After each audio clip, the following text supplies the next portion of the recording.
Hi అందరికీ, మీరందరూ ప్రతి ఒక్కరు నా వీడియో చూసి ప్రతి ఒక్కరు నా ఛానల్స్ ఫాలో అవుతున్న ప్రతి ఒక్కరికి పేరు పేరు ధన్యవాదాలు. ఇవాళ అయితే అందరికీ హనుమాన్ జయంతి అని శుభాకాంక్షలు. ఇవాళ అయితే హనుమాన్ జయంతి కాబట్టి నేను అయితే టెంపుల్కి అయితే వచ్చిన 10 గంటలకైతే ఇలా టెంపుల్ రాని భక్తులు అయితే చాలామంది ఉన్నారు. ఇవాళ మనం టెంపుల్కి వచ్చినాక ఫస్ట్ అయితే మీరు చూస్తున్నట్టు ఇక్కడ మనకు రాముడు లక్ష్మణ్ అయితే మొక్కున్నాం మనం. ఎందుకంటే మన ఆంజనేయ స్వామి గురువు అనేది రాముడు లక్ష్మణుడు కాబట్టి ప్రతి ఒక్కరు అయితే ఫస్ట్ జై శ్రీరామ్ అనాలే. తర్వాతకైతే మన హనుమాన్ జయంతి కాబట్టి ఇలా హనుమాన్ అయితే దర్శనం అయిపోతారు. నాకు 12 అయిందనమాట.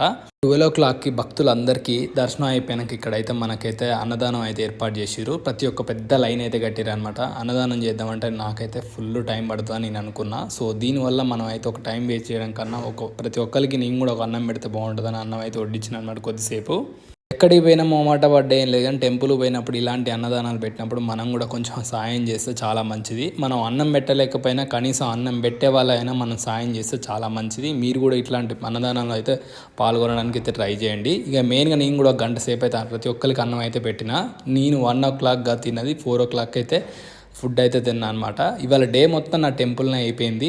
చాలామంది హనుమాన్ జయంతి అంటే ఏంటో తెలియదు. హనుమాన్ జయంతి అంటే హనుమాన్ బర్త్డే అనమాట. సో బర్త్డే రోజు హనుమాన్కి కావాల్సిన ప్రతి ఒక్కటి ఇష్టమైన ఫుడ్ ఐటమ్స్, అంతేకాకుండా హనుమాన్కి ఏదైతే ఇష్టమో ప్రతి ఒక్కటి అయితే పెడతారు అనమాట. సో ప్రతి ఒక్కటి పెట్టి సెలబ్రేషన్. ఇక లాస్ట్కి ఫైనల్గా మీరు చూస్తున్నట్టు లోపడైతే మనకి 1,00,000 తమలపాకులు అనమాట మెయిన్గా అయితే ఇక్కడైతే తెప్పించారన్నమాట. ఒక దాత అయితే వాళ్ళకైతే చాలా నమస్కారాలు అని అయితే అనుకుంటా. ఎందుకంటే 1,00,000 తమలపాకులు అంటే చాలా కష్టం తెప్పియడం. చాలా గ్రేట్ అసలు. Thanks for watching friends.